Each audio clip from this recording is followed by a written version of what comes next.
तुझे अपने गम से कहाँ फुर्सत, हम अपने गम से कहाँ खाली। चलो हो चुका मिलना, न हम खाली न तू खाली। आप अंदर जाइए, टिकट पाने के टाइम।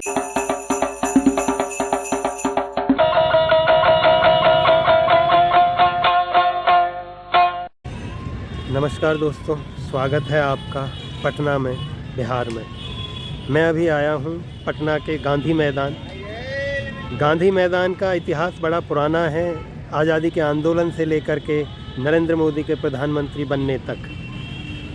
शुरुआत में जब महात्मा गांधी जी ने चंपारण का सत्याग्रह आंदोलन शुरू किया तो उसके लिए वो पटना के गांधी मैदान आए, और वो पहला ऐसा समय था जब एक नॉर्मल इंडियन को, साधारण भारतीय को इस मैदान में घुसने की परमिशन दी गई, क्योंकि उससे पहले यहाँ पर केवल अंग्रेज़ आ सकते थे और यहाँ पर उनका अस्तबल और गोल्फ कोर्स हुआ करता था। उसके बाद एक समय आया जब जयप्रकाश नारायण ने यहाँ पर अपनी रैली करी, इंदिरा गांधी के खिलाफ मोर्चा निकाला, तो पूरा एक जो देश था वो एकजुट हुआ।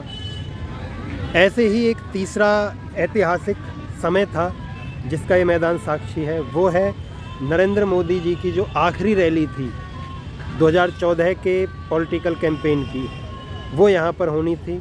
और उस रैली में जो बम धमाके हुए, आतंकवादी धमाके हुए आतंकवादियों द्वारा, उसमें कुछ लोगों की जान भी गई, कुछ लोग घायल हुए।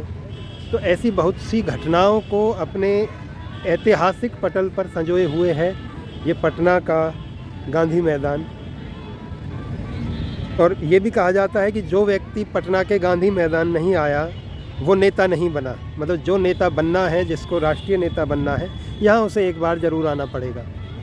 बाकी आज मैं रुका हुआ था पटना में, कुंदन भाई हैं, उनके घर पे काउच सर्फिंग से उनसे मुलाकात हुई। यहाँ आने के बाद मतलब बड़ा अच्छा लगा, उन्हीं के वहाँ पे भोजन किया। जो कंपैरिजन अगर मैं करूँ उत्तर प्रदेश की राजधानी लखनऊ का और बिहार की राजधानी पटना का, तो बहुत फ़र्क है।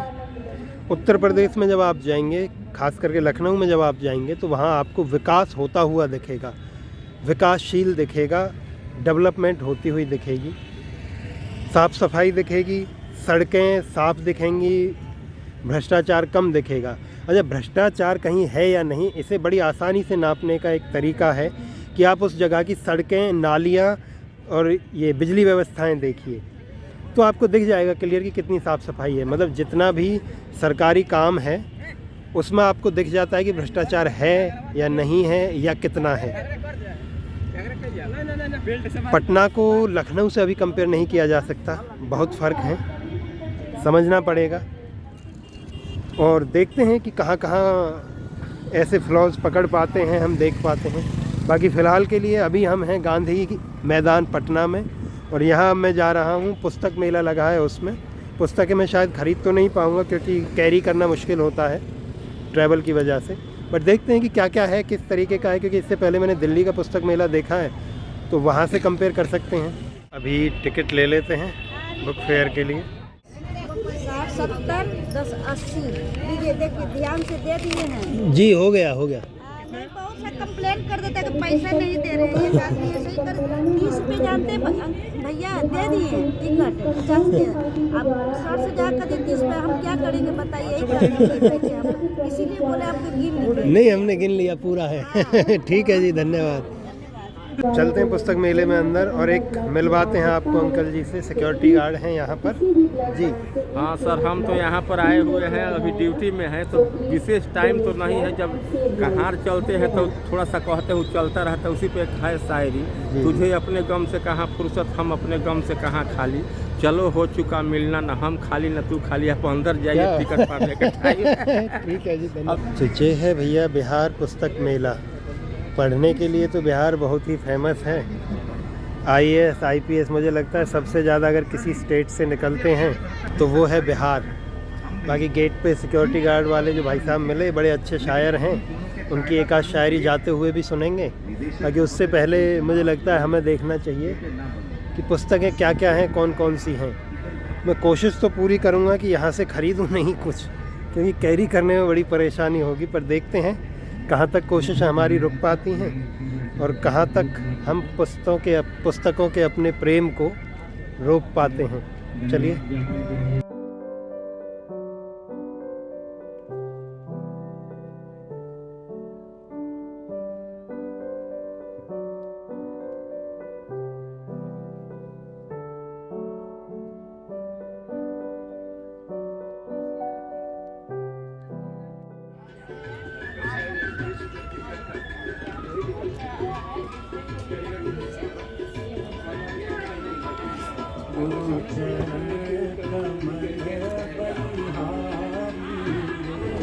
पुस्तक मेले में हमारी जो विजिट थी लगभग पूरी हो चुकी है और पूरा घूमने के बाद 2 पुस्तकें मैंने ली हैं। एक रश्मिरथी और एक है साय में धूप दुष्यंत कुमार की, जो कि मुझे रिकमेंड की थी वहीं पे जो सेल डेस्क पे जो व्यक्ति थे उन्होंने कि ये बड़ी अच्छी किताब है, ये भी आप पढ़िएगा। तो चलो भैया दे दो। बाकी अगर पुस्तक मेले की बात करें तो कोशिशें तो अच्छी हैं, इन्होंने जो कोशिश की है मुझे ये नहीं पता है, पहली बार लगाया, इससे पहले लग चुका है। प्रकाशक यहाँ बहुत ज़्यादा नहीं है, कुछ एक तो कॉम्पिटिटिव बुक्स वाले हैं और उसके अलावा एक राजकमल प्रकाशन है और नई किताब प्रकाशन करके है, एक नॉवेल्टी एंड कंपनी, मतलब ऐसे छोटे मोटे प्रकाशक कुछ एक हैं, बड़े प्रकाशक 2-3 ही हैं। तो जो किताब प्रेमी हैं और दिल्ली पुस्तक मेला विज़िट कर चुके हैं उन्हें तो पता है कि पुस्तक मेला कैसा होता है। बाकी एक प्रयास है तो मैं समझता हूँ अच्छी बात है, इन्होंने ये लगाया है और मेरे हिसाब से हर एक स्टेट को लगाना चाहिए जो अगर नहीं लगाते हैं तो, क्योंकि स्टेट वाइज मुझे पता नहीं है। इंटरनेशनल जो बुक फेयर दिल्ली में लगता है वो असल में इंटरनेशनल है, क्योंकि वहाँ पे जितने प्रकाशक, जितनी किताबें, जितने टाइटल्स मौजूद हैं, मुझे नहीं लगता कि दुनिया के अन्य किसी जगह पर ऐसा होता होगा। तो चलिए मिलते हैं अब बाहर।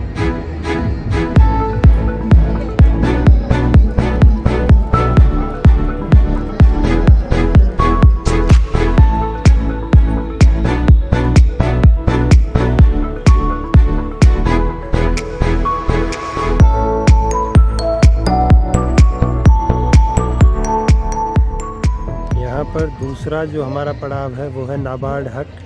यहाँ पे वो हट शिल्प मेला टाइप लगा हुआ है, अलग अलग प्रकार की चीज़ें छोटी छोटी हट्स में लगी हुई हैं, कुछ खाने की हैं, कुछ कपड़े हैं। तो दिल्ली में भी ऐसे कई जगह लगते हैं, तो शायद उन्हीं की तरह का एक चीज़ है पॉइंट जो आप देख सकते हैं।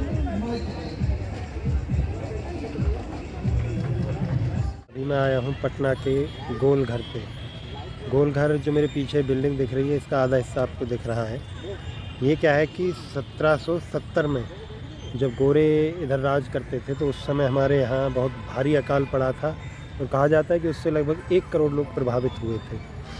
तो उस अकाल से बचने के लिए माने आगे ऐसा ना हो, तो अंग्रेज़ी जो गवर्नर जनरल थे वारेन हेस्टिंग्स, उन्होंने यहाँ पटना में अपनी सेना के लिए अनाज भंडारण के लिए, ये ध्यान रखिएगा कि लोगों के लिए नहीं, सेना के लिए अनाज भंडारण के लिए, अनाज एकत्रित रखने के लिए इसका निर्माण करवाया। इस गोल स्तूप टाइप जो ये गुंबद टाइप जगह है इसका निर्माण करवाया और इसमें लगभग 1,40,000 टन से अधिक अनाज इकट्ठा किया जा सकता है, रखा जा सकता है। इसका जो निर्माण है वो इस तरीके से किया गया है कि इसमें बीच में कोई पिलर नहीं है और बड़ी मतलब 3-4 मीटर की दीवारें नीचे हैं, ऊपर जाके वो थोड़ी पतली हो जाती हैं, हल्की हो जाती हैं।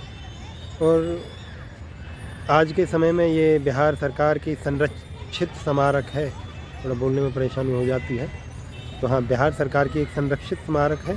हालांकि पहले इस पे ऊपर जा सकते थे, ऊपर चढ़ने के बाद में पूरा जो एरिया है बिहार का आसपास का वो पूरा दिखाई देता है।